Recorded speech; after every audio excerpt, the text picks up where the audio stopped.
The redundancies in this games industry keep happening. I just saw Sony actually laid off about 900 people. They closed the London studio staff. And the more I see more and more of my friends, animators, actually losing their jobs, the more I kind of like ask myself, what would happen or what would I do if I actually were to lose my job? What kind of steps would I take? If I was like, a very young animator, or if I was an experienced animator, in order to put myself in the best position possible to get a job. Now, that fortunately is not the position that I'm in at the moment. However, I do think that is very valuable sharing the things that I've learned through the years, and also the more I speak with my students, the more I realize that actually there is a slight scare and feeling of like panic out there, that hopefully this video kind of like helps you a little bit to kind of like calm things down for you by following a few steps that I do think that hopefully make sure that you get that job more than anybody else out there, and you have less competition, and you make yourself stand out from the rest, which is exactly the name of the game, and how you're gonna get that job and that stability going forward. So let's get started.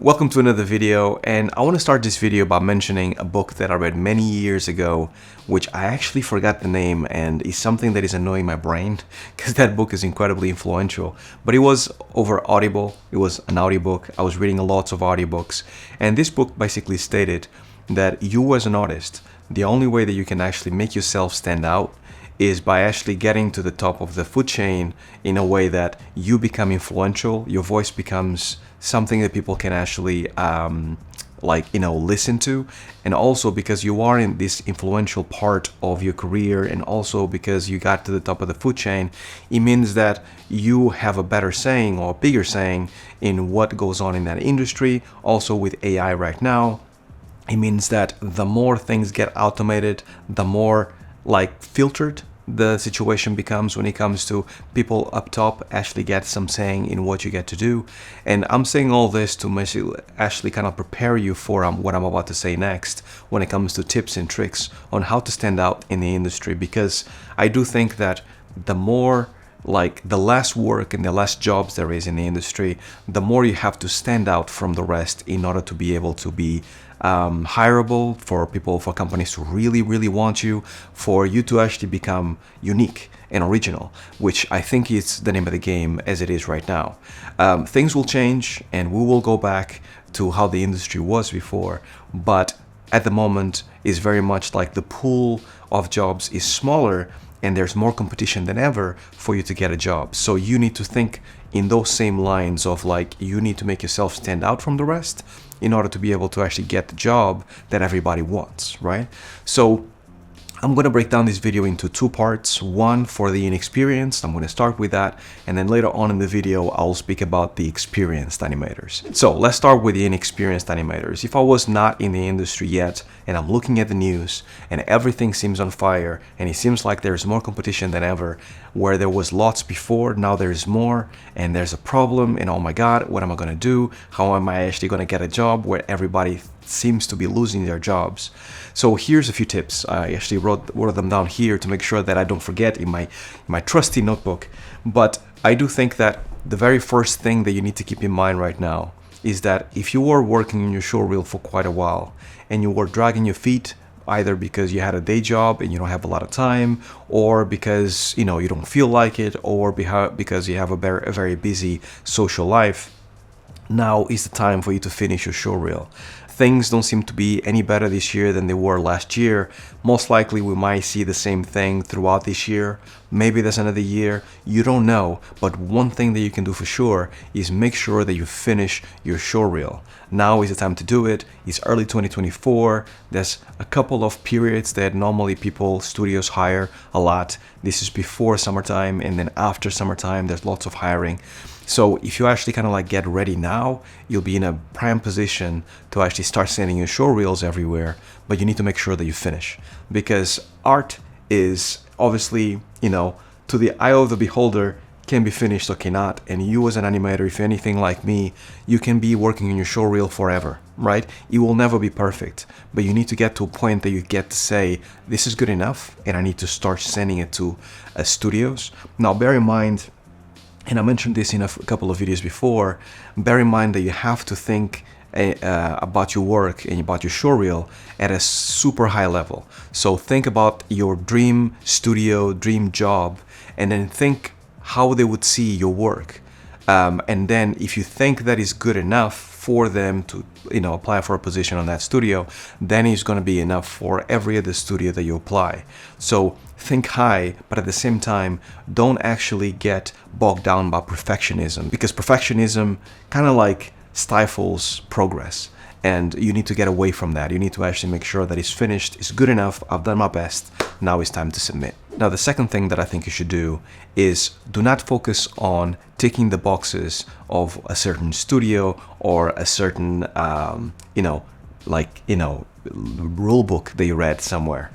Try to focus on originality. Even if you're actually applying for a specific studio with something in mind, let's say you actually want to work at, Creative Assembly, for example, right? You know what kind of games they make, so maybe you're making your showreel specific for Creative Assembly, but don't make animations that they expect. Make animations that would surprise them, right? Originality above everything, because originality is going to end up being the one thing that makes you stand out from all the rest. If you just make the same cycles and the same animations that everybody's doing because you saw a showreel that somebody got a job, therefore you need to make your showreel exactly the same but with your own animations, that means that you're just either copying or trying to follow a certain trend. And trends right now don't work, because if one thing is true, is that because the pool of jobs is getting smaller, then there's much more to choose from on any one studio out there. And because there's much more to choose from, obviously people are going to go with the best of the best. And the only thing that you can actually make you stand out from the best is originality. Having a showreel that stands out from all the other showreels, that people can go like, yeah, but this guy thought outside of the box, or this girl thought about outside of the box, and therefore I think we might actually have a chance to actually hire this guy. I like his attitude, I like his personality, I like his thinking outside the box, and this might be better for my studio right now. So originality about everything is the only thing that is going to make you stand out and actually be the individual that you want to be amongst the most or the many showreels out there right now in the industry. Now, the third thing that I would say is, don't be fussy about where you need to start working. Just start somewhere. This is the best thing that my mentor told me back in the day. I was very, very, very convinced that I was going to have to work in a specific place, working on a specific project. And I was hell-bent, if this doesn't happen this way, then that's it, I'm a failure. And the reality is that as long as you can animate and get paid to animate, that's all that matters. It doesn't matter if it's an indie studio, doesn't matter if it's like this small thing that nobody knows, doesn't matter if it's a mid-level studio, a AAA studio, doesn't matter if it's maybe a side project perhaps that somebody's paying you freelance to work on some stuff. As long as you get paid to animate, then Bob's your uncle is great, is experienced for you. You can put it on your resume, you can put it on your CV, and it's going to be one more thing that you can actually learn from, get experience, and also a compass to know where you want to go next. So I wanted to work in film for the longest time, and I wanted to work in Pixar specifically for the longest time because I grew up with Toy Story, and the fact that I got into games, which is something that I didn't want originally, even though I was a gamer, got me to a much better place nowadays than I would have been if I actually kind of chose the film path.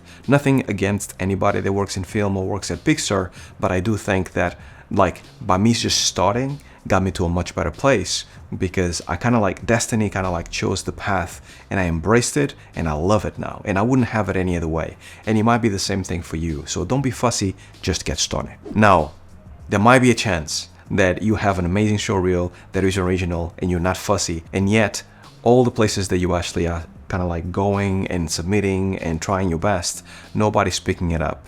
If that's the case, continue working on your showreel. That's my fourth tip, because you might not be just quite there, or the studio might not really want somebody with your skills just yet, which means that you need to continue working on your craft to make sure that you get better. right? And what happens in a lot of studios is that when you send your show reel and they do not want it, it might not mean that they just don't want it and you get discarded. It might mean that they might look at your show reel and might think, this guy is pretty good, he's pretty close, but I do think that he needs another 6 months to about a year of more practice to make sure that he's ready for us. So you continuing working on your craft and resubmitting your show reel every 6 months to a year to the places that you love is a really good thing to do, so you can show progress, because you might be that dude that I remember from a year ago, and now I can see your show reel a year later and he's so much better. I really want to speak with this guy now because he showed progress over the years. And then if you actually are stuck, let's say you actually are working your show reel, you're doing all these previous steps correctly, and yet you are stuck, you feel like you're not really becoming better, then get yourself a mentor. That's the best thing you can do for yourself. Mentorship is like incredibly powerful, and it gets you thinking in different ways. There's many things, many places out there that you can get mentorship.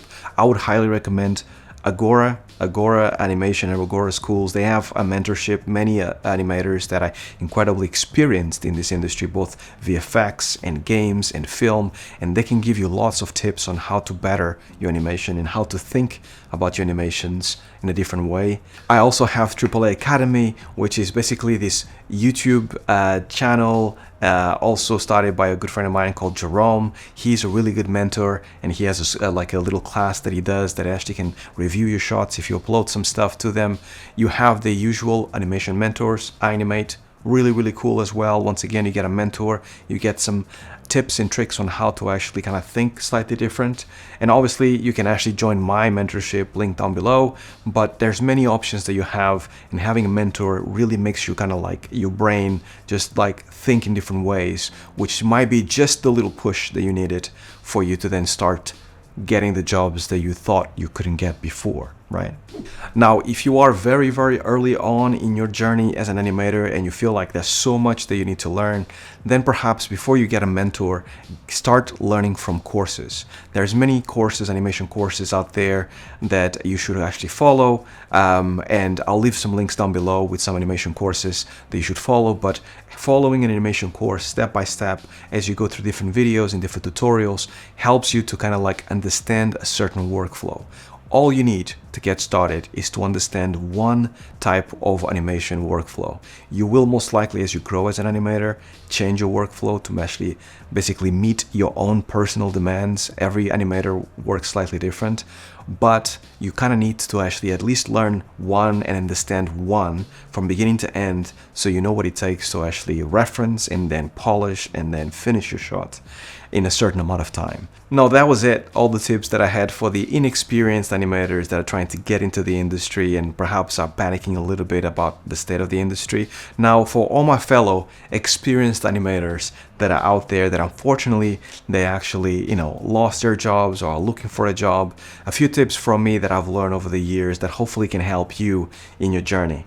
Now, I do think that the first thing that you should do is update your show reel, because there's nothing worse than actually having a show reel that is 10, 15 years old, and you can just say, I've done also all these things, and I'm judging your skill based on a show reel that was 15 years old, but I'm also looking at your CV and I can see that you've done a bunch of stuff since. So you kind of have to update your show reel to have the latest work that you have, so it can match your amazing CV, so then people can be like, yep, let's bring this guy over for sure and talk to him. Now, another thing that I would say is basically to go with that show reel is create a kick-ass website to sell your skills, because coming across as professional, coming across as somebody that has experience but hears the experience shown in all its glory, also is important. Because today, just like back in the day, a business card, like a very good looking business card, would actually be impressive for anybody that wanted to contact you. Now you have the websites of the world to make sure that people will be like, wow, this guy, this girl looks impressive, let's get in touch with him or her, because it's not only the CV, it's not only the show reel, it's also this amazing website that he shows incredibly well how he's structured, all the narrative, all the wording is really well put together. So let's bring him over, right? So companies are looking for ways to kind of like almost stamp that that reason on why this person is right. Also bear in mind that a lot of companies, their HR need to give the pre-approval for you to get people to interview you, or maybe a director up high needs to actually approve it before the person can come along. And if you are the person, the lead or the senior animator doing the hiring or suggesting somebody, you need reasons to then say that this person is right? It's ammo for people to kind of like be able to basically recommend you and for you to make them look good, right? Now, one thing that I see quite a lot is that a lot of animators that have incredible experience, they basically rely on their animation skills for you to get the job at every single time. However, I think what's missing here from the equation is you and your experience. And that can be overlooked by a lot of animators. I know I did for many, many years, that I would just be like, look how amazing an animator I am. I can do all these things in animation. However, a lot of studios will start asking about your experience more than your like technical and artistic capabilities as you develop, as you become more experienced. So it's not about like you can make a shiny animation. That's, you know, a lot of people can do that. But what can you bring to the studio outside of animation? What kind of experience can you bring outside of animation in terms of leadership, in terms of kind of driving the project forward, in terms of getting the animations to look better? And this kind of takes me into the last one, which is very much about the interviews, which basically goes hand in hand when you are having an interview and they're asking you about your experience, some of the things that you've done. So asking the right questions about how have you guys done with certain things on certain projects, how have you guys solved this issue, makes them think that you can actually solve their issue for them, right? So, you know, crunch, is this something that happens? What's your pipeline like? What kind of like, you know, workflow do you use with the animators? Softwares, what kind of like, you know, external pieces of software do you use? Do you have your own technical animators? Asking the questions and then, you know, not being a smart ass, but basically trying to come up with solutions that you've seen previously that might work really well for their studios. Because the more you portray yourself in that light, the more they see you as not only the animator or the senior or the lead that can come along and help them. This guy has a lots of experience and like knowledge in his head, and if you can just bring them on board, he can then start making the studio better, making animation better, making us as the animation department look better. And that's where you want to be at as an experienced animator, right? Last but definitely not least, for all my experienced animators out there, all my fellow experienced animators out there, be eloquent. And this is highly overlooked. And I've learned this the hard way. So by that I mean, sometimes most artists, including myself back in the day, I used to let my art speak for itself. You know, I'm a good animator. I know I can do this. So, you know, you should be able to see what I do and be amazed by it. And because you're amazed by it, then I get the seniority, the leadership, all these other things that I wanted to get. I'll get it because I'm just good, right? However, what I found out the hard way, and there was 2 or 3 people that I won't name that actually showed me this, is that speaking well and being eloquent and basically sharing your ideas with words and actually saying them, you know, in a way that actually makes people excited takes you further than just skills in animation. And it's the harsh truth, but it's true. Because if you can express yourself well with words, and at the same time you have the visual, like animation side of things with you, when you put those 2 things together, it can be incredibly powerful and you can sell a lot of things very, very well, right? And I've learned that as I became a lead or a director, where a lot of people actually didn't really know what I was saying. They were just looking at something and were like, yeah, it's pretty, but so what? Like, other things are pretty as well. Explain to me how this makes the project better. That is what I mean about being eloquent. The more you are that way, the more people will listen to you, and the more you'll have a voice that people will come back to you and ask you, so what do you think? How should we do it? And that's where you want to be as an experienced animator. And this is already a really long video, so I'll stop talking here. But I hope this kind of helps those inexperienced and experienced in hopefully getting a job quicker. Because I'm with you in these rough times. And like even for me, I can feel the rough times in the industry. There's definitely less clients, less interest. And I can understand how people would be if you actually have the one job that you lost and you're looking for another one when there's so much competition out there. So make yourself known, work incredibly hard, and I'm pretty sure sooner rather than later, you're gonna get that dream job yet again, and you're gonna be in a better place than you were before, because I'm a big believer that everything happens for a reason. So I'm pretty sure you're gonna find yourself in that position soon, and hopefully this video was part of your journey and made it a little bit easier for you going forward. That's all I had for you guys. If this was useful to you and you're still here with me now, consider subscribing, drop a comment down below and let me know about your experience, and I'll see you guys in the next video. Until then, stay well, stay safe. Peace.